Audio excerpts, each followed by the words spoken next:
ధ్యాన మిత్రులందరికీ స్వాగతం. అందరికీ నమస్తే అండి.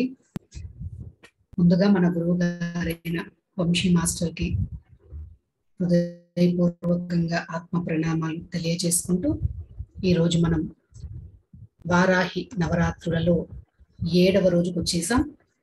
మనకి ప్రతిరోజు మాలతి మేడం చక్కగా వారాహి మాత అమ్మ గురించి ఆ జ్ఞానాన్ని మనకి అందిస్తూ ఉన్నారు. సో ఈ రోజు కూడా మనం మిగతా మరికొన్ని నామాల గురించి ఆ జ్ఞానాన్ని మనం తెలుసుకుందాం. సో మాలతి మేడంని మనం చక్కగా హృదయపూర్వకంగా ఆహ్వానిద్దాం. Malathi madam, please welcome madam.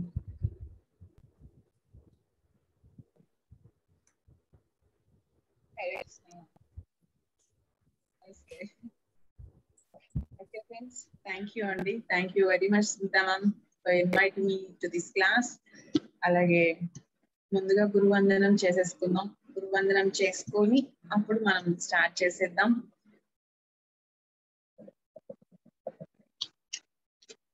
అజ్ఞానినాతిమిరంజస్యాయ జ్ఞానాంజనశలాకయ చక్షురున్మిలితం ఏన తస్మై శ్రీ గురవే నమః.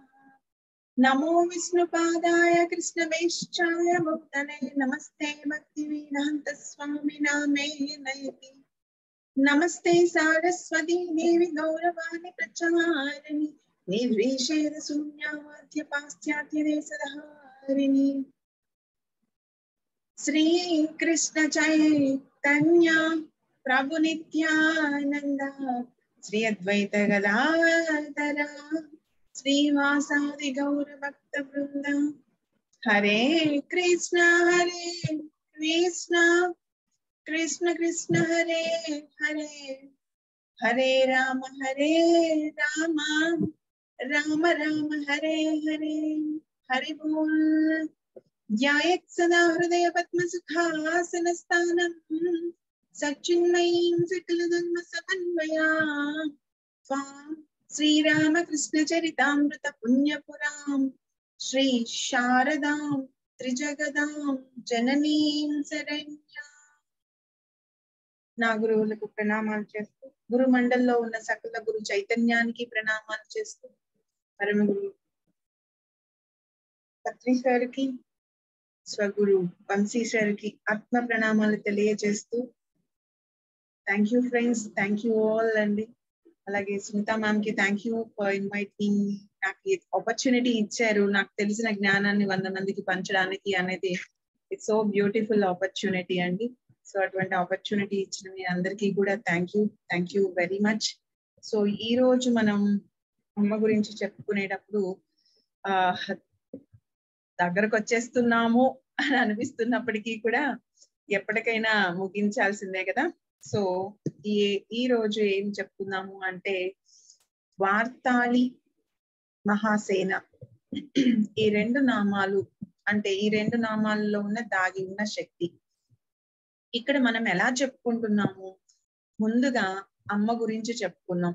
అంటే వారాహి తత్వం, వారాహి దేవిని ఎలా ఏ ప్రాంతాలలో ఎవరెవరు శైవిజంలో ఎలా పూజ చేస్తారు అంటే పంచబ్రహ్మల యొక్క 5వ బ్రహ్మ అయిన ఈశాన బ్రహ్మ యొక్క భార్య వారాహి దేవిగా గౌరవిస్తాం. అటువంటి ఆయనకి ఇచ్చే శక్తి వారాహి అనుకుంటాం. అలానే ఇంకా మనం ఇంకా గమనిస్తే వైష్ణవ అంటే ఇక్కడ వరాహస్వామి యొక్క భార్యగా మనం గౌరవిస్తాం. ఆయన యొక్క శక్తి స్వరూపిణిగా గౌరవిస్తాం. ఇక బుద్ధిజంలో అయితే వీర వైరోచిని అని చెప్తూ ఉంటారు. రకరకాలుగా ఎక్కువగా మనకి వారాహి దేవిని టిబెట్ లో, నేపాల్లో, అలానే తర్వాత మన ఇండియాలో కూడా పూజిస్తాం. కానీ సదరన్ అంటే సౌత్ ఇండియాలో ఎక్కువగా సప్తమాత్రికుల రూపంలో వారాహి దేవిని కొలుస్తూ ఉంటారు. అలా చెప్పుకుంటూ వస్తూ వారాహిదేవి యొక్క రూపాన్ని మనం వర్ణించుకున్నాం. వరాహముఖంతో నీలము నలుపు కలిగిన కృష్ణవర్ణంలో ఉంటూ, అలాగే నాగలి, రోకలి, చక్రము, శంఖము, అభయహస్తము, అభయము వరదముద్ర, అంకుశము పాశము అభయము వరదముద్ర. ఇలాగా 8 యొక్క ఆయుధాలను తీసుకుని ఆమె ఎలాగా ఏంటి బఫెల్లో మీద, అలాగే శవం మీద, రకరకాల వాహనాల్లో లోటస్ కమలం లేదా వాహనాలతో కూర్చుని మనకి శక్తినిస్తుంది. అలానే ఈ యొక్క ఏదైతే హలం ఉందో, అంటే ఏదైతే మనము నాగలిగా ఆమె చూస్తుందో, ఆ నాగలి ఎందుకు భూమికి స్వరూపము అని చెప్తాం. భూమిని ఏదైతే భూదేవిని హిరణ్యాక్షుడు తీసుకెళ్లి సముద్రం లోపల పెట్టేసి అక్కడి నుండి తీసుకువచ్చి పైన ఊర్ధ్వలోకాల వైపు తీసుకువెళ్తున్నారో, జీవుని యొక్క ప్రయాణం కూడా ఎలా ఉంటుంది? ముందుగా కొద్దిగా ఖనిజాల లాగా మొదలవి తను ఊర్ధ్వలోకం యొక్క ప్రయాణం చేస్తారు. ఊర్ధ్వలోకాలంటే పై లోకాలు, హయ్యర్ ప్లేన్స్ అని అంటాం. వేరు లోకాలలో, ఉత్తమ లోకాలలో మనం అంటే బ్రహ్మలోకం, సత్యలోకం, జనోలోకం, తపోలోకం, సిద్ధలోకం, ఇలా రకరకాలు ఉంటాయి కదా. అది మనం చెప్పుకునేవి. ఇక్కడైతే 7th plane, 8th plane, 9th plane అని చెప్పి మనం అలా చెప్పుకుంటాం. ఆ హయ్యర్ ప్లేన్స్ కి తీసుకొచ్చారు. అటువంటి శక్తి వారాహీదేవి చాలా వరకు ధైర్యవంతురాలు, అలాగే చాలా వరకు ఫెరోషియస్, అంటే చాలా వరకు ఉగ్రమైన తత్వం కలిగిన అమ్మ అని చెప్తాం. ఎందుకు ఈ ఉగ్రమైన తత్వం కలిగింది అంటే, నిన్న మనం చెప్పుకున్న వారాహి యొక్క శక్తి. వరాహముకి ఎటువంటి శక్తి ఉంటుంది అంటే, చాలా ఫాస్ట్ గా పరిగెడుతూ అతి ఎక్కువమైన ఉగ్రమైన శక్తి కలిగి ఉంటుంది. ఎందుకు ఇది అంటే, మనం త్రిపుర సిద్ధాంతంలోకి మనం చేసుకోవాలి. త్రిపుర సిద్ధాంతంలో ఎలా చెప్పుకున్నాం? ఆత్మ లలితమ్మ అయితే, బుద్ధి శ్యామలమ్మ అయితే, నీ యొక్క మనస్సు వారాహి అని చెప్పుకున్నాం. అంటే వారాహి తత్వం ఎలా ఉంటుంది? నీ మనస్సు ఎలా పరిగెడుతుంది? వేగంగా పరిగెడుతుంది. అవునా? మనస్సు యొక్క వేగాన్ని ఆపలేము అని చెప్పి ఒక కవి చెప్తూ ఉంటాడు. సో మనస్సుని కట్టడి చేసే శక్తి ఎవరికి ఉంది అంటే, అంత ఉగ్ర స్వరూపమైన వారాహి దేవికి అని చెప్పుకున్నాం. సో పంచమి తత్వానికి తెలియచేస్తూ పంచమి శక్తి మనకి కావాలని చెప్పుకున్నాము. దండనాయకిగా కుండలిని శక్తిని ప్రేరేపించుతూ, నీ యొక్క మూలాధారం నుండి సహస్రారం వరకు నీ యొక్క శక్తిని క్రోడీకరిస్తూ, నీలో ఉన్న పూర్వజన్మ వాసనలన్నిటినీ తొలగిస్తూ నేను ఊర్ధ్వలోకం వైపు తీసుకెళ్తుంది అని చెప్పుకున్నాము. అవునా? అలానే ఇంకా దండనాయకి తర్వాత ఎవరిని చెప్పుకున్నాము అంటే సంకేత అని చెప్పుకున్నాము. ఈ ఏదే కర్మలు నువ్వు చూసుకుంటూ ఉన్నావో ఆ కర్మలకు నీకు సంకేతాలు ఇస్తుంది. రే బాబు, నువ్వు ఈ కర్మ నీకు యాక్టివేట్ అయిపోబోతుంది, నువ్వు అనుభవించబోతున్నావు నువ్వు అంటూ ఒక మెసేజ్ వస్తుంది. అది మెడిటేషన్ లో రావచ్చు, ప్రకృతి ద్వారా రావచ్చు, ఎలా అయినా రావచ్చు. అలాగే సమయేశ్వరి అని చెప్తున్నాం. ఏ శక్తి అయితే నువ్వు ఆత్మగా జీవుడిగా ఈ భూమి మీదకి వచ్చి ఈ ప్రయాణం, ఇన్ని జన్మల ప్రయాణంలో నీతో ఉన్నదో ఆ శక్తే సమయేశ్వరి అని. తర్వాత సమయ సంకేత అని అంటే, నీ సమయము అనేది ఏమవుతుంది? ఈ పూర్తి సమయం ఈ ప్రయాణంలో ఈ జీవుడు నిర్దిష్టమైన ఆయుష్ తీసుకుని నేర్చుకోవడానికి, ప్రారంభ కర్మలు అనుభవిస్తూ నేర్చుకోవడానికి వస్తాడు. సో ఆ నేర్చుకునే వచ్చేటప్పుడు నీకు సంకేతం ఇస్తుంది. నువ్వు పనికి వెళ్ళావు, ఆ పని 3 సార్లు ప్రయత్నించావు, అది అవ్వలేదు అంటే ఇంకా అది అవ్వదు. రే బాబు, నీకు అది అవ్వేది కాదు, నీకు దాని వల్ల లాభం లేదని సంకేతం చూపిస్తుంది. లేదా నీకు కలలో చెప్తుంది, రేపేం జరగబోతుందో చెప్తుంది. అలాగ నీకు సంకేతం ఇస్తుంది. అందుకనే స్వప్న వారాహి అని అన్నాం. అవునా? స్వప్న వారాహి అని స్వప్నంలో కనిపిస్తుంది. అరే మేడం, ఇది నేను నిన్న చూశాను, మా భవిష్యత్తు చూసుకున్నాను మేడం, ఇదే సేమ్ ఇలానే నేను చూశాను మేడం అని చాలా మంది చెప్తూ ఉంటారు. అంటే ఏంటి? సంకేత శక్తి, నీలో ఆ శక్తి ఉంది. ఇక తర్వాత ఏం చెప్పుకున్నాం? వారాహి శక్తి. వారాహి శక్తిలో మనం చెప్పుకున్నది అతి ముఖ్యమైనది ఏంటి అంటే, నీ మనస్సు యొక్క కట్టడిని చేసే ఒక తీవ్రమైన శక్తి వారాహి. అని తర్వాత పోత్రిని. పోత్రిని అంటే కూడా మనకు వరాహము అని, నీ యొక్క గత జన్మల యొక్క వాసనలు తవ్వి ఓకే, నువ్వు వాటిని వెతికి వాటి నుండి బయటపడి నువ్వు దానిలో గెలవడానికి ఆ ఫైటింగ్ అన్న ఏదైతే జీవన ప్రయాణంలో యుద్ధం చేస్తామో ఆ యుద్ధానికి మనము రెడీగా చేసే శక్తియే పోత్రిని అనుకుంటే వార్తాళి. వార్తాళి అంటే ఏమంటామంటే వాగ్దేవత. మనం మొన్న చెప్పుకున్నాము, సౌందర్య లహరిలో ఉంటుంది ఒక పని. ఏమో అనుకున్నాం, ఆ తెల్ల, అంటే నేను ఇప్పుడు పద్యం చెప్పట్లేదు, ఆ తెల్ల వరాహం యొక్క కోర ద్వారా నా అజ్ఞానాన్ని తొలగించు అని అక్కడ కూడా చెప్తారు ఆయన. అంటే ఏంటి అంటే, వరాహము అంటే వాగ్దేవి. నీ వాక్కు ఎంత మధురంగా ఉంటే ఆ వాక్కు యొక్క ఫలితం నీ జీవితంలో వస్తుంది. అయితే ఇక్కడ జనరల్ గా మనం ఎక్కడ చూస్తాం, మోస్ట్ ప్రాబబ్లీ మన యొక్క ప్రాపంచిక విషయాల్లో చూస్తాం. నువ్వు ఎలా మాట్లాడుతున్నావు, నేను ఎలా మాట్లాడుతున్నాను అని చెప్పి చూస్తాం. అయితే ఇందులో 2 ఆస్పెక్ట్స్ ని తీసుకున్నాం. స్పిరిచువల్ ఆస్పెక్ట్ ని తీసుకున్నాం, రెగ్యులర్ గా మనం అంటే అమ్మ ఎలా కమ్యూనికేట్ చేస్తుంది అనేది మనకి ప్రకృతి ద్వారా కమ్యూనికేట్ చేస్తుంది. అంటే రకరకాల విధానాల్లో మనతో మాట్లాడుతుందట అమ్మ. ఆమె వార్తాలి అంటే నీలో నీకు ఇన్నర్ వాయిస్ అని చెప్తుంటారు చూడండి, ఆమె వార్తాలి నీకు చెప్తుంది. ఎలా చెప్తుంది అంటే నీ యొక్క ఆలోచన ద్వారా, అలాగే నేచర్ ద్వారా, ప్రకృతి ద్వారా చెప్తుంది, అలాగే నీ ఎమోషన్స్ ద్వారా.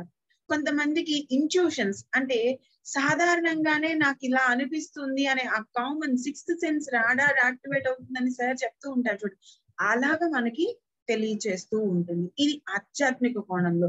ఫర్ ఎగ్జాంపుల్ నాకు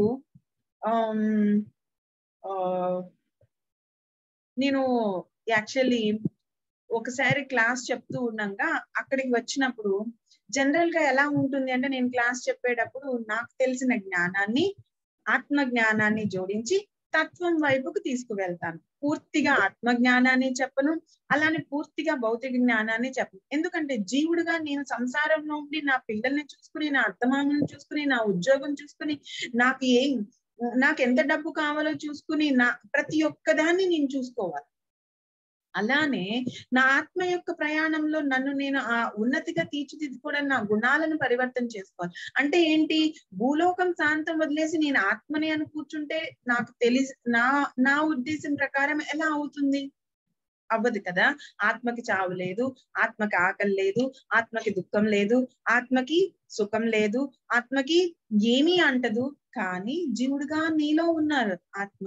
నీ జీవుడికి ఏమవుతుంది, ఈ అంశాత్మకి, ఏదైతే జీవాత్మకి కోపం ఉంది, దుఃఖం ఉంది, బాధ ఉంది, ఆశ ఉంది, కోరిక ఉంది, ఆగ్రహం ఉంది, ఇన్ని రకాల ఎమోషన్స్ తో ఉన్నాం కదా. మరి ఈ ఆత్మ అని కూర్చుంటే ఎలా అంటే ఏంటి అర్థము అంటే, ఆత్మస్వరూపంగా మారాలి అంటే ఈ ఎమోషన్స్ అన్ని ఆ స్థితికి మనం తీసుకెళ్ళాలి అని అర్థమే కదా.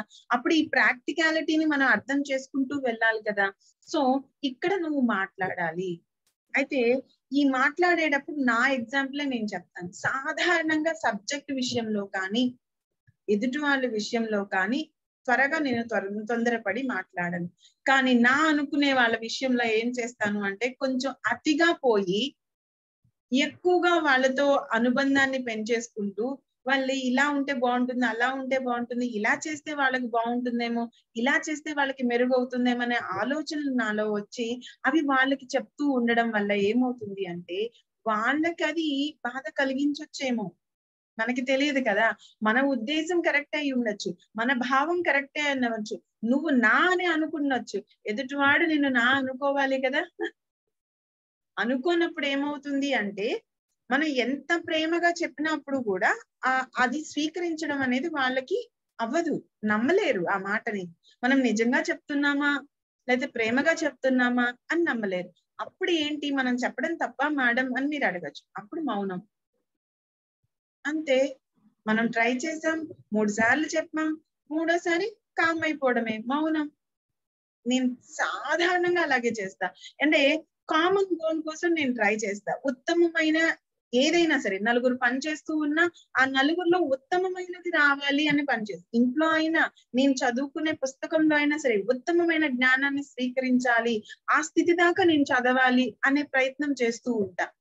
అలాగే నేను ఎక్కడ పని చేస్తున్నా అదే ప్రయత్నం చేస్తూ ఉంటాను. నేను నా వర్క్ ఎక్స్పీరియన్స్ చెప్తాను. అంటే కమ్యూనికేషన్ ఎంత జాగ్రత్తగా ఉండాలి. మేము ఒకసారి నేను వర్క్ చేసే చోట ఏమైంది అంటే, ఒక ప్రాజెక్ట్ తీసుకున్నాం. చాలా మంది పిల్లలకి ఏం చెప్పాలి అంటే, right now it's not striking me, ఆ కంపెనీ చాలా వరకు BBM it's not like something starts with that company. అది చాలా మంచి పెద్ద company. Right now it is not striking me. So ఆ కంపెనీలో ఒక కోర్స్ స్టార్ట్ చేశారు, B2B అని చెప్పి. బ్యాక్ ఎండ్ ప్రోగ్రామ్ ని నేర్పిస్తున్నారు. చాలా మంది పిల్లలు ఫ్రంట్ ఎండ్ ప్రోగ్రామ్ ని చేస్తారు, కానీ బ్యాక్ ఎండ్ కనెక్షన్ చాలా కష్టం. సో ఆ బ్యాక్ ఎండ్ ప్రోగ్రామ్ ని స్టార్ట్ చేస్తున్నప్పుడు ఆ ఇన్ఛార్జ్ గా నాకు ఇచ్చారు. సో ఆ ప్రోగ్రామ్ ని నేను కోఆర్డినేట్ చేస్తూ ఉన్నా.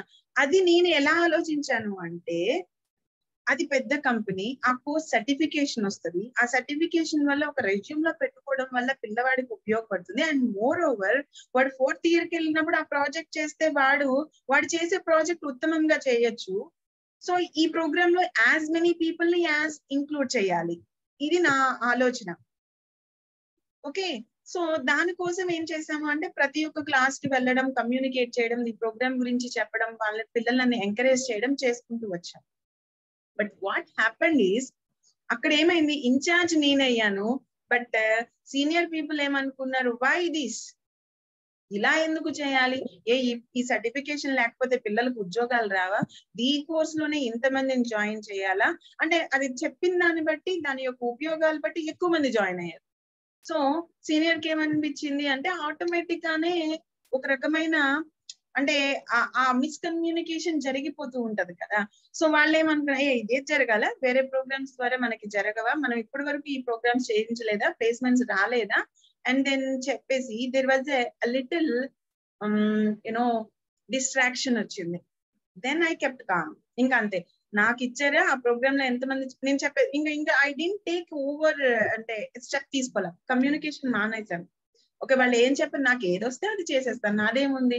అదే ఎక్కువ చేయాలనే ఒక తపన. ఆ తపనలో మనం మాట్లాడేది ఎదుటి వ్యక్తి కనుక నచ్చకపోతే, ఎదుటి వ్యక్తి కనుక బాధపడుతూ ఉన్నప్పుడు ప్రాక్టికల్ గా మనం మౌనంగా ఉండాలి. ఎందుకంటే నీ భావం సరైంది అయితే ఆ పని జరుగుతుంది. ఫ్రెండ్స్, మీకు నమ్మరు, TCS ప్లేస్మెంట్స్ లో I'm telling you very proudly, ఆ సర్టిఫికేషన్ ఉన్న వాళ్ళని మొత్తం 100 మెంబర్స్ చేస్తే 50 మెంబర్స్ ప్లేస్ అయ్యారు. 50% members place a year, and then I'm so happy for them. Then they realized it, but it's happened. అదే కనుక 200 మందికో చేపించుంటే 100 మంది ప్లేస్ అయ్యేవాళ్ళు కదా. So it happens. అది మన తప్పు కాదు, వారి తప్పు కాదు. ఓకే, మనం మంచి చేయాలి అనుకున్నప్పుడు జరగాల్సింది జరుగుతుంది, ఏది జరగాలో అది జరుగుతుంది అని ఆలోచించుకుని ప్రాక్టికల్ గా మౌనంగా ఉండడం నేర్చుకోవాలి. ఇది వార్తాళి శక్తి. చాలా మంది వాక్ శక్తి అంటే మాట్లాడటం అనుకుంటారు. సమయం వచ్చినప్పుడు మౌనంగా ఉండడం కూడా చాలా జాగ్రత్త. నా జీవితంలో నేను చాలా విషయాల్లో ఒక స్టెప్ తీసుకుంటా, ఆ స్టెప్ తీసుకుని ఆ పని చేస్తా. బికాస్ నాకు ఒక ఇంట్యూషన్ ఉంటది. అమ్మ ఇక్కడ వార్తాళి గురించి చెప్తున్నాను కాబట్టి నాకు ఒక ఇంట్యూషన్ ఉంటది, ఇది చేస్తే ఇది అవుతది, ఇది డెఫినెట్ గా అవుతది, ఇది మంచిది అని అనుకున్నాను అనుకో, దానికోసం పుష్ చేస్తా, నాకున్న ఎఫర్ట్స్ అన్ని పెట్టి పుష్ చేస్తా. అది ఎదుటి వ్యక్తి అర్థం చేసుకోలేకపోయారు, అంటే మౌనం. అది నష్టం జరుగుతుందా లాభం జరుగుతుందా నాకు తెలియదు, నేను చేయాల్సినంత వరకు ప్రయత్నం చేసా. That kept calm, I just keep calm, అంతే, మౌనం, ఇంకొక పని చేసుకుందాం. సో అది వార్తాళి శక్తి. ఎప్పుడు కూడా అంతవరకు చేయండి, మీ కృషి మీరు చేయండి, చేసిన అది పని అవ్వలేదు అనుకుంటే కామ్ అయిపోండి. ఆ ఎమోషనల్ బ్యాలెన్స్ ఇచ్చేది కూడా వార్తాళి. సో వాక్ శక్తి అంటే మాట్లాడటమే కాదు, ఓకే, మౌనంగా ఉండడం కూడా వాక్ శక్తి. నీ మౌనం అనేక విధాలుగా సంకేతాలు ఇస్తుంది. విశ్వంలోకి పంపించారే 10 మంది పిల్లలకి అవ్వాలి అంతే, అది ఎక్కడో చోట ఏదో రకంగా జరుగుతుంది. మనం చెప్పాలి, జ్ఞానం చెప్పాలనే తపన చెప్దాము, నా కోరికని విశ్వానికి విన్నవించు, అంతే. ఆ విశ్వం ఎప్పుడు ఎక్కడ ఎలా చెప్తే నీ యొక్క జ్ఞానాన్ని ఉపయోగపడించుకునే వాళ్ళు ఉంటారో వాళ్ళు వస్తారు. సో మౌనం, పని అవ్వలేదా మౌనం, అంతే. 3 సార్లు ప్రయత్నించండి, 3వసారి కామ్ అయిపోండి. నీ ఎమోషన్స్ ని కంట్రోల్ చేసుకునేది కూడా మౌనమే. అంతర్మౌనం చాలా ముఖ్యం. ఆ ఎమోషన్ ఎలా కంట్రోల్ చేయాలంటే, చాలా మంది ఇలా ఆపేయండి, లెక్క పెట్టండి 1 to 10, ఐ డోంట్ థింక్ అలా అవ్వదు చాలా మంది. ఎందుకంటే మనసు దాని మీద ఉంది, ఆ కోరిక మీద ఉంది. ఆ కోరిక తీరనంత కాలం ఆ ఎమోషన్ నీలో ఉంటది. ఆ కోరికని మళ్ళించండి, మరొక ప్రాజెక్ట్ మీద పెట్టండి, అంతే. ఆ ప్రాజెక్ట్ అయిపోయిందా, అక్కడ అవ్వలేదని నేను నా రీసెర్చ్ పేపర్ మీద ప్రాజెక్ట్ చేశాను అంతే. నా ఫోకస్ నేను. Why should we stick there itself? అది వార్తాలి శక్తి. దాన్నే ఇంట్యూషన్ అంటాం.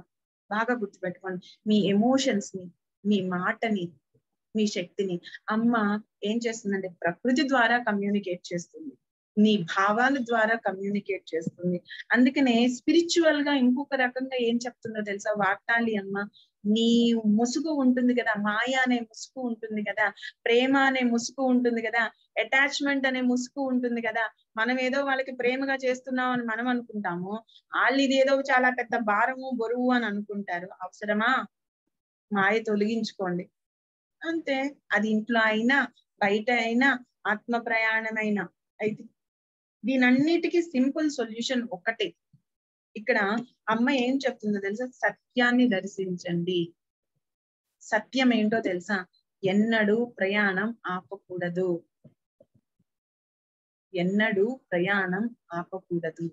ఆత్మ ప్రయాణం కావచ్చు, ఆధ్యాత్మిక ప్రయాణం కావచ్చు, లేదా భౌతిక ప్రయాణం కావచ్చు.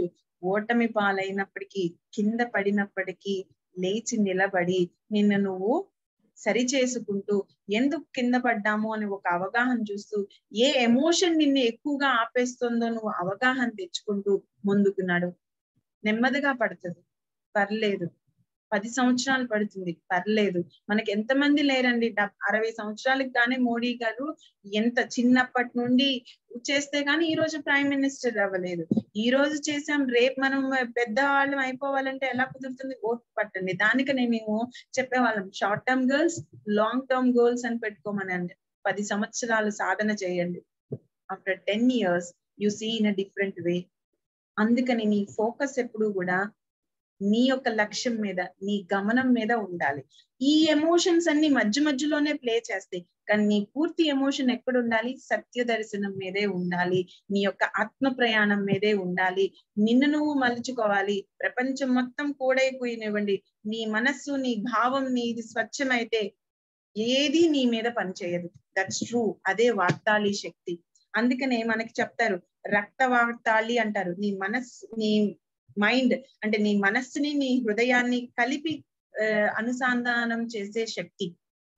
అలాగే అంటే ఎల్లో కలర్ లో ఉన్న వార్తాలి అని చెప్తారు.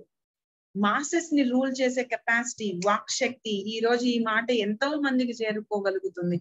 అటువంటి వాక్ శక్తి ఉన్న వాళ్ళగా మారిపోతూ ఉంటారు. అలాగే నీలం అంటే కృష్ణవర్ణం అనుకున్నాం కదా, అటువంటి వార్తాలి ప్రేమ.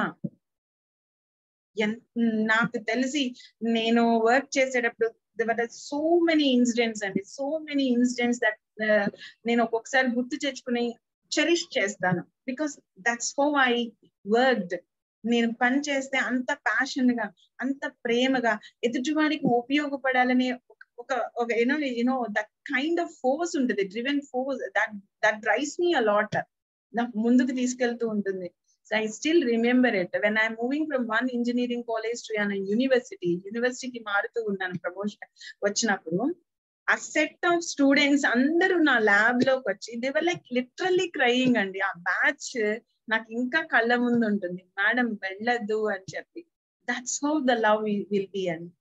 ప్రేమ అనేక రకాలు ఉంటది. అటువంటి తీయని జ్ఞాపకాలు హృదయంలో ఉంచుకోండి. మౌనాన్ని పాటించండి.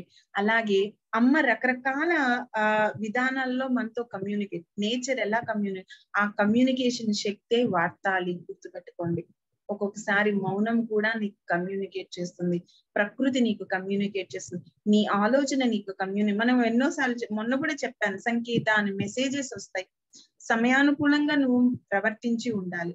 నువ్వు చేసే ప్రయత్నం కనుక నిస్వార్థమైంది అంటే అది నీకు ఉత్తమమైన ఫలితాన్ని ఈ రోజు కాకపోయినా మరొక రోజు ఇస్తుంది. అది నమ్మండి. అది నా జీవితంలో ఎప్పుడు జరిగేది. నేను ఒక కాలేజ్ లో చేసిన వర్క్ ఆఫ్టర్ నేను వచ్చేసిన తర్వాత కొన్ని దగ్గర 5-6 బ్యాచెస్ కి ఉపయోగపడింది. నేను చేసిన ఒక ప్రాజెక్ట్ ఎంతో మందికి ఉపయోగపడింది.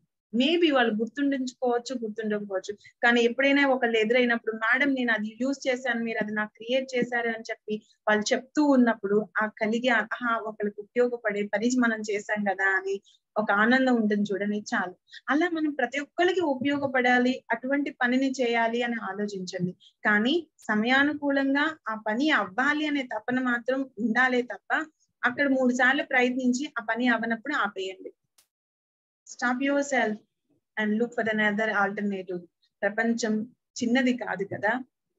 అలాగే నీ ఆశ నిజమైనది అంటే ఇంకొక దారి తలుచుకుంటది అంతే. చెప్పాలి అనే కోరిక ఉండాలి, చెయ్యాలి అనే కోరిక ఉండాలి. మనం అలాగా ఒక తపన ఉన్నప్పుడు ఇంకొక మార్గం నీకు ముందుకు వస్తుంది. సో ఆ మార్గాన్ని చూపించే శక్తి కూడా వార్తాలినే. ఓకేనా ఫ్రెండ్స్? సో ఇది వార్తాలి. దీనికి మీకు ఏం కావాలి అంటే బాగా గుర్తుపెట్టుకోండి, 3 రకాల శక్తులు. అంటే నేను యాక్చువల్లీ మహాసేన గురించి కూడా చెప్పేద్దాము ఈరోజు. రేపు లాస్ట్ డే నేను కంక్లూడ్ చేయాలి కాబట్టి ఈరోజు 9-10 వరకు నేను చెప్తాను. ఆ తర్వాత మనం స్టార్ట్ చేసుకుందాము. ఇక్కడ వార్తాలి శక్తి, నువ్వు సెల్ఫ్ రియలైజ్ అవ్వాలి. గుర్తుపెట్టుకోండి, నీ మాట మీద వాక్ శుద్ధి ఉంటుంది, మనం కరెక్ట్ గానే ఉంటాం. కానీ అది మనకి బౌన్స్ బ్యాక్ అయినప్పుడు అటువంటి సిచ్యువేషన్ మళ్ళీ తిరిగి రాకుండా ఉండడానికి నువ్వు చాలా జాగ్రత్తగా సెల్ఫ్ రియలైజ్ అవ్వాలి. 2, నాలెడ్జ్. జీవితం అంటే ఒక అవగాహన ఉండాలి.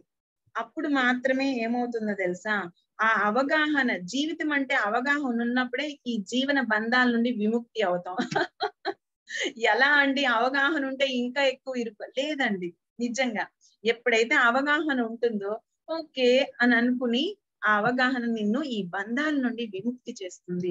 కాబట్టి అప్పుడు ఏమవుతుంది, నీ యొక్క వాక్కు మధురంగా ఇది ఇంతే, మనం ఇంత చేయగలుగుతాము, ఇది జీవన ప్రయాణం అర్థమైంది అంటే. ఫర్ ఎగ్జాంపుల్, ఒక భార్యగా నువ్వేం ఎక్స్క్యూజ్ మీ సార్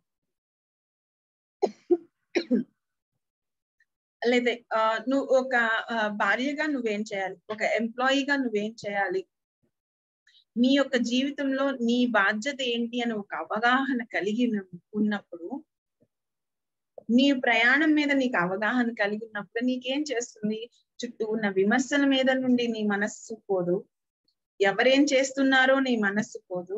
నీ మనస్సు ఎక్కడ ఉంటుంది, నీ ఆలోచన ఎక్కడ ఉంటుంది. అమ్మ ఏ రకంగా కమ్యూనికేట్ చేస్తుంది అనుకున్నాం, ఆలోచన ద్వారా కమ్యూనికేట్ చేస్తుంది అనుకున్నాం. అప్పుడు నీ ఆలోచన ఎక్కడ ఉంటుంది, నెక్స్ట్ ఏం చేయాలి. ఓకేనా? సో నా జీవితం పట్ల నాకు అవగాహన ఉంది, ఓకే నెక్స్ట్ ఇది చేసుకుందాం, ఆ నెక్స్ట్ ఇది చేసుకుందాం, సరే ఇది చేసాం అది అవలా ఇంకొకటి చేసుకుందాం. చేయడానికి ఏం లేవు, మనసు ఉండాలి కానీ మార్గం లేదా చెప్పండి.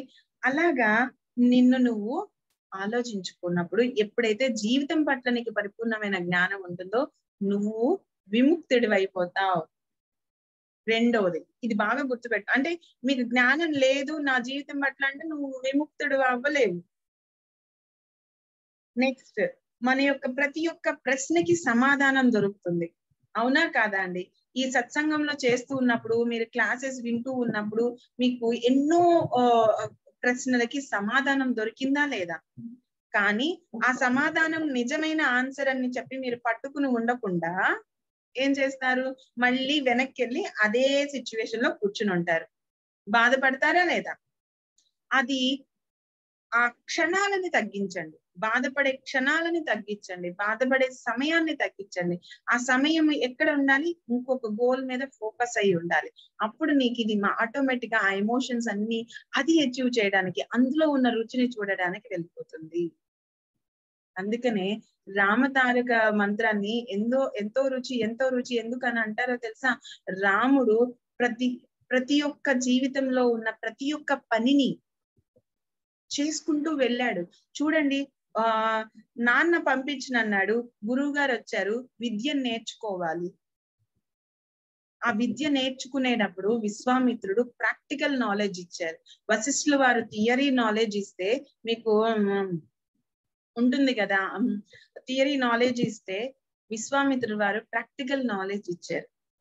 ఆడవాళ్ళని చంపకూడదు అనే ఒక నాలెడ్జ్ ఉన్నప్పుడు ఎటువంటి ఆడవాళ్ళని చంపకూడదు అనే జ్ఞానాన్ని ఇచ్చింది ఎప్పుడండి?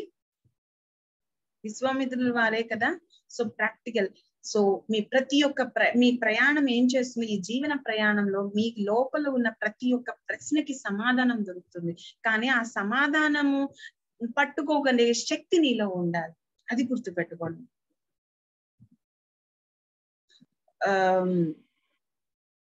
తరువాత so you got it all the points కదా. సో వార్తాలి అంటే వాక్ శక్తి. ఆ వాక్ శక్తి క్షేత్రాన్ని నీవు కనుక నీ వాక్కు పనిచేయదు అని అనుకున్నప్పుడు, ఇది నాకు సరైన సమయం కాదు అన్నప్పుడు మౌనం కూడా వాక్ శక్తి కిందే వస్తుంది అని నా అభిప్రాయం. ఎవరన్నా అంటే తెలుసు, ఎందుకంటే సైలెన్స్ స్పీక్స్ ఎ లాట్ అని అంటారు కదా. మరి అప్పుడు మౌనం వాక్ శక్తి కాదా చెప్పండి. మౌనం అర్ధాంగీకారం అంటారు కదా. మరి అప్పుడు ఆ కామ్ గా ఉన్నప్పుడు సగం అంగీకరిస్తున్నామంటే అది మాట్లాడి కమ్యూనికేట్ చేయట్లేదా? ప్రకృతి చల్లగాలి వీస్తుంది అంటే చలికాలం వచ్చేస్తుంది కాబట్టి చల్లగాలి వీస్తుంది నేను వచ్చేసాను అని చెప్పి మనకి కమ్యూనికేట్ చేయట్లేదా? ఎండ తీవ్రతను బట్టి నువ్వు కాలాన్ని నిర్దేశిస్తున్నప్పుడు ఆ తీవ్రత నీకు కమ్యూనికేట్ చేయట్లేదా? చెప్పండి. సో ప్రతి ఒక్కటి నీకు మౌనంగానే చెప్తూ ఉన్నప్పుడు, ఏదో పాట ఉంది కదా, మౌనంగానే ఎదగమని చెట్టు నీకు చెప్తుంది అని. ఒక్కొక్కసారి మౌనం కూడా అత్యున్నతమైన వార్తాలి శక్తిగా మార్చుకోవచ్చు. అలాగే నీ ప్రయాణంలో జరిగే ప్రతి ఒక్క సమస్యకి నీకు సమాధానం దొరుకుతుంది. ఇఫ్ ఐఎమ్ నాట్ రాంగ్, యోగ వాసిష్టంలో, యోగ వాసిష్టంలో వశిష్ఠుల వారు రామునికి చెప్తారు, వైరాగ్యం వచ్చేస్తుంది రామునికి, ఇవన్నీ చెప్పేస్తారు. తర్వాత ఏం చేస్తారు, విశ్వామిత్రులు ప్రాక్టికల్ గా తీసుకెళ్లి మొత్తం తీసుకొచ్చి సీతమ్మని పెళ్లి చేసి ఇంటికి పంపించేస్తారు. కాబట్టి అనేక రకాల సంకేతాలతో నీ జీవన ప్రయాణం జరుగుతుంది. మీలో ఉన్న శక్తిని సరిగా ఉపయోగించుకోవడం అనేది నీ మీద ఆధారపడి ఉంటుంది. Emotions are very important. నీ భావాలు చాలా ముఖ్యం. ఆ భావం సద్భావమే అవ్వచ్చు. ఎదుటివారి ఆ సద్భావాన్ని అర్థం చేసుకునే స్థితిలో లేనప్పుడు దానికోసం మనం బాధపడాల్సిన అవసరం లేదు. మరొకటి ఇంకొకటి ఎంచుకోండి. ఆ సద్భావాన్ని మేలు చేయాలి అనే కోరిక, ఇక్కడే మేలు చేయాలా, ఇంకొక దగ్గర మేలు చేయకూడదా, ఈ ప్రాజెక్టే చేయాలా, ఇంకొక ప్రాజెక్ట్ చేయకూడదా, మన ఇంట్లోనే చేయాలా, వేరే ఒక మొత్తం అంతా ప్రపంచం అంతా మనల్నే అనుకున్నామనుక అందరికీ సేవ చేయొచ్చు కదా అనే వార్తాలి శక్తిని కనుక మీరు తీసుకోగలిగితే చాలా బాగుంటుంది. ఇక మహాసేన గురించి 2-3 నిమిషాల madam, 3 minutes time. So conclude చేసేస్తాను. సో మహాసేన అంటే ఏంటంటే ఆర్మ్డ్ ఫోర్సెస్. నీ ఆత్మకి ఉన్న శక్తి, ఆ శక్తిని కంట్రోల్ చేసి ఆత్మశక్తితో ఉన్నాను అని చెప్పి విర్రవీగకుండా, మనస్సు అనే ఈ జీవుని యొక్క ప్రయాణము ప్రారంధం కర్మలు అనుభవిస్తూ కర్మబద్ధంగా డిజైన్ చేసుకున్న ఏదైతే నీ జీవిత ప్రయాణానికి ముందుకు తీసుకెళ్తుందో ఆ యొక్క శక్తిని సరిగా ఉపయోగించే ఆర్మ్డ్ ఫోర్స్ అంటే మహాసేన. ఈమె ఏం చేస్తుందో తెలుసా అండి, మీకు అనేక రకాల ఆయుధాలను ఇచ్చేస్తుంది, అనేక రకాల శక్తుల్ని ఇచ్చేస్తుందట. అంటే రిసోర్సెస్ ఉంటాయి, నీలోనే ఉన్నాయి. నిన్ను నువ్వు తరచి చూసుకో అని చెప్పేది అందుకే. నిన్ను ప్రతి వ్యక్తి కూడా ఒక ఉన్నతమైన అంటే ఒక ఇంపార్టెంట్ శక్తి ఉంటుంది అతనిలో. అది పట్టుకోగలిగితే ఏమవుతుంది అంటే అతను జీవితంలో ముందుకు వెళ్ళగలుగుతాడు. అలానే ఆత్మశక్తిని నిలబెట్టుకోవడానికి ఈ నెగిటివ్ ఫోర్సెస్ నుండి రక్షించేది కూడా మహాసేన అనే శక్తి. అంటే నీలో అనేక రకాలు, అదే కర్మేంద్రియాలు, జ్ఞానేంద్రియాలు, అలాగే పంచభూతాలు, ఓకే, ఇవన్నీ కూడా నీ మీద ఇంపాక్ట్ చేయకుండా నిన్ను రక్షించే ఒక మహాసేన కవచమే మహాసేన అమ్మవారు అన్నమాట. ఈమె ఏం చేస్తుంది అంటే నీకు ఫిజికల్ గా, మెటీరియలిస్టిక్ గా, స్పిరిచువల్ గా కావలసిన ఆయుధాలని సమకూరుస్తుంది. చూడండి, ఫిజికల్ గా హెల్త్ ని ఇస్తుంది, నీ యొక్క శరీరం సంకేతాలు ఇస్తుంది, శరీరాన్ని ఆరోగ్యంగా ఉంచుకోమని చెప్తుంది. దృఢంగా ఉంచుకోవడం వేరు, ఆరోగ్యంగా ఉంచుకోవడం వేరు. దృఢంగా అంటే చూడటానికి ఫిట్ గా ఉండి మంచి షేప్ లో ఉండి మనకి కావలసినట్టుగా ఉండడం వేరు. అలాగే నీ శరీరంలో ఉన్న ప్రతి ఒక్క భాగము, ప్రతి ఒక్క ఆర్గాన్, ప్రతి ఒక్క అంగము కూడా చక్కగా పనిచేస్తూ ఉన్నప్పుడు నువ్వు లావుగా ఉన్నా, సన్నగా ఉన్నా, నల్లగా ఉన్నా, తెల్లగా ఉన్నా, ఎటువంటి స్థితిలో ఉన్నా నీ శరీరం చలాకీగా పనిచేస్తూ ఉన్నప్పుడు అది ఆరోగ్యం. ఇంకా బెస్ట్ టెస్ట్ ఏంటంటే కింద కూర్చోండి. కింద కూర్చుని చేతులు కింద ఎక్కడ ఆనించుకోకుండా మీరు సుఖాసనంలో కూర్చుని అలాగా లేచి నుంచోండి. నించోగలిగితే మీరు ఆరోగ్యంగా ఉన్నట్టే. మీరు లావుగా ఉన్నా కంగారు పడక్కర్లేదు. ఎలాంటి షేప్ లో ఉన్నా మీరు అసలు ఆలోచించాల్సిన అవసరం లేదు. అంటే నీ శరీరంలో ప్రతి ఒక్క అవయవము పూర్తిగా ఆరోగ్యవంతంగా పనిచేయడమే ఆరోగ్యం. అటువంటి ఫిజికల్ స్ట్రెంగ్త్ ఇచ్చేదే అమ్మ. అదే పంచమీ సత్వాన్ని మనం చెప్పుకున్నాం కదా. సో నీ యొక్క పంచభూతాల యొక్క శక్తిని నువ్వు బయట ఉన్న పంచభూతాలతో అనుసంధానం చేస్తూ జాగ్రత్తగా నిన్ను ముందుకు. అలాగే మెటీరియలిస్టిక్ బెనిఫిట్స్ ఇస్తుంది మహాసేన. విద్యనిస్తుంది ఎస్పెషల్లీ. ఆమె మహాసేన. అంతే కదండి, సరస్వతి ఉంటేనే కదా నువ్వు ఏదైనా సంపాదించుకోగలవు. ఈ రోజుల్లో చదువు ఉంటేనే కదా. సరే చదువు నాలెడ్జ్ ఉండి తర్వాత వివేకము విజ్డము పక్కన పెట్టేయండి. కానీ చదువునిచ్చి నువ్వు ఈ జీవితం, చదువు లేదు తెలివితేటలను ఇస్తుంది వ్యాపారం చేసుకోవడానికి, అది లేదు ఏదో ఒక దృఢకాయాన్ని ఇచ్చేస్తుంది కాబట్టి మొండిగా పనులు చేసుకుని బతికేయొచ్చు. ఇలాగా నీ యొక్క జనరల్ అంటే నీ ధనం మూలం ఇది జగత్ అంటారు కదా, ఆ ధన సంపాదనకు నీ యొక్క ప్రయాణానికి కావలసిన ఏదో ఒక శక్తి నీకు ఇస్తుంది. అది విద్యనో లేకపోతే శరీరం శక్తో లేదా అనుకుంటే ఇంకా మీకు మీ ఇష్టం ఏదో ఒకటి. వాక్ శక్తి, ఏం చదువుకోరు వాక్ శక్తి ఉంటుంది, వాళ్ళు చక్కగా మాట్లాడే మాటలతో చెప్పేయచ్చు. ఓకే, ఏదో ఒకటి మీకు ఆ శక్తి ఇస్తుంది. ఇంకొక శక్తి, 3 శక్తులు కలిపిన శక్తి మహాసేన. అందుకనే అంటారు అంటే ఈ శరీరం లేనిదే నువ్వు భౌతిక జీవితాన్ని ఆనందించలేవు. భౌతిక జీవితంలో ప్రారంధ కర్మలు అనుభవించిందే నీకు అసలు బ్రహ్మజ్ఞానం వైపు వెళ్ళాలని ఉండదు. కాబట్టి ఏం చేయాలంటే ఆధ్యాత్మికంగా ఎదగాలి అంటే ఈ ప్రయాణం చేయాల్సిందే. ఈ శరీరంతో ఈ భౌతిక ప్రపంచంలో నీ యొక్క కోరికలను అనుసంధానం చేసుకుంటూ రక్త బీజుడిని చంపుకుంటూ నరుక్కుంటూ కోరిక పుట్టిస్తుంది కదా పిల్లల్ని. ఈ కోరిక తర్వాత ఇంకో కోరిక, కొడుక్కి ఉద్యోగం వచ్చేసిన తర్వాత మనవడికి కూడా ఒక ఇల్లు కట్టాలి. కొడుక్కి ఇల్లు కడితే చాలదు, మనవడికి కూడా కట్టాలి. ఆ మును మనవడికి ఇంకా చెప్పాలంటే మళ్ళీ బంగారు ముగ్గిని కొనాలి. సో అటువంటి రక్త బీజుని నరకాలి కదా. సో ఆ నరకే విధానమే, ఆ ఎమోషన్స్ ని కంట్రోల్ చేసేది ఎక్కడ జరుగుతుంది అంటే మహాసేన శక్తి వస్తుంది. ఇది అన్ని చేస్తున్నప్పుడు ఏదో ఒక పెద్ద దెబ్బ పడుతుంది జీవితంలో. ఊరే మూర్ఖుడా, భౌతిక జీవితమే కాదురా నాయన, అసలు నీ ప్రయాణం ఆత్మ ప్రయాణం వైపు ఒకసారి కొంచెం అటు చూడు అని చెప్పి మహాసేన ఏం చేస్తుంది, ఎటు నడిపిస్తుంది, ఆధ్యాత్మిక ప్రయాణం చేపిస్తుంది. అప్పుడు ఆత్మజ్ఞానం వైపు, తత్వజ్ఞానం వైపు వచ్చేస్తామన్నమాట. అందుకనే మా గురువు గారు చెప్పినట్టు సాత్విక సాధన, తత్వ చింతన, ధార్మిక జీవనం, ఈ 3 పట్టుకోవాలి.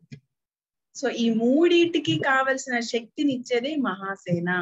దానికి మరి మేడం మీరు ఇంత చెప్పేస్తున్నారు కదా, నేను ఎలాగో గుర్తించుకోవాలి? కొద్దిగా వివేకాన్ని ఉపయోగించండి. ఆరోగ్యంగా ఉండే ఆహారం తీసుకోవాలి. ఓకే, భౌతిక ప్రపంచంలో ఏది దొరికితే దాంతో తృప్తి పడాలి. అది అవే విషయము కాదు అంటే కోరికలు ఉండకూడదని ఉండొచ్చు. అతి కోరికల వైపు ప్రయాణం చేయకుండా నీవు ఎంత చేయగలిగితే అంతవరకు చేస్తూ నీ యొక్క జీవన ప్రయాణంలో నిన్ను గమనించుకుంటూ మార్గాన్ని వెళ్తూ ఉన్నాము అంటే భౌతికం నుండే ఆధ్యాత్మికానికి వస్తారండి. బాగా గుర్తుపెట్టుకోండి, భౌతికం నుండే ఆధ్యాత్మికంగా వస్తారు.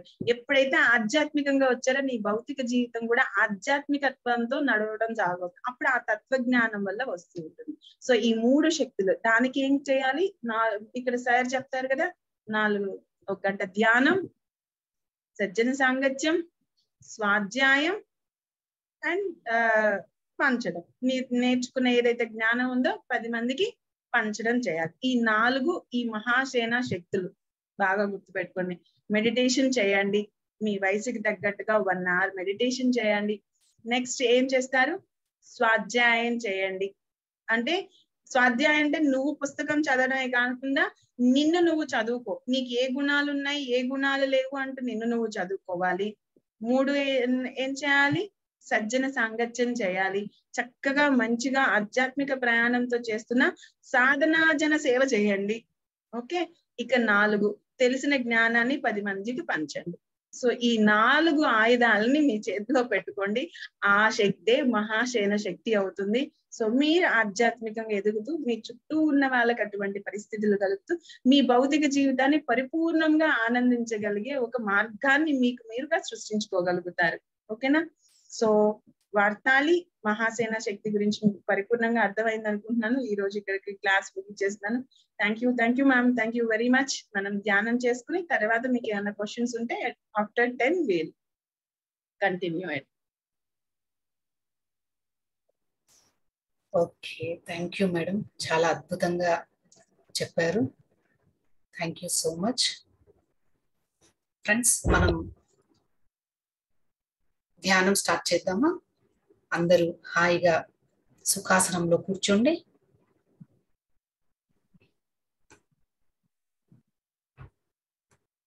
ఈరోజు వారాహి నవరాత్రులలో 7వ రోజు ధ్యానం చేసుకుంటున్నాం. ఫ్రెండ్స్, అందరూ హాయిగా సుఖాసనంలో కూర్చోండి.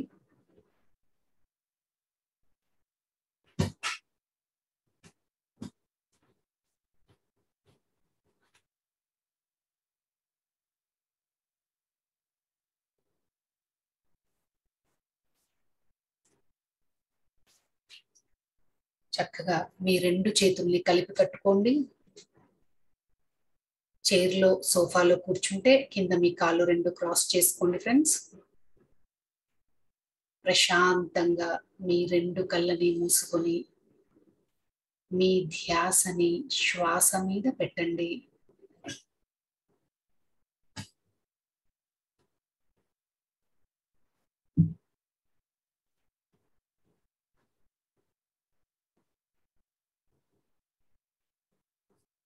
మీరు సహజంగా ప్రశాంతంగా జరుగుతున్న ఆ ఉచ్ఛ్వాస నిశ్వాసాలను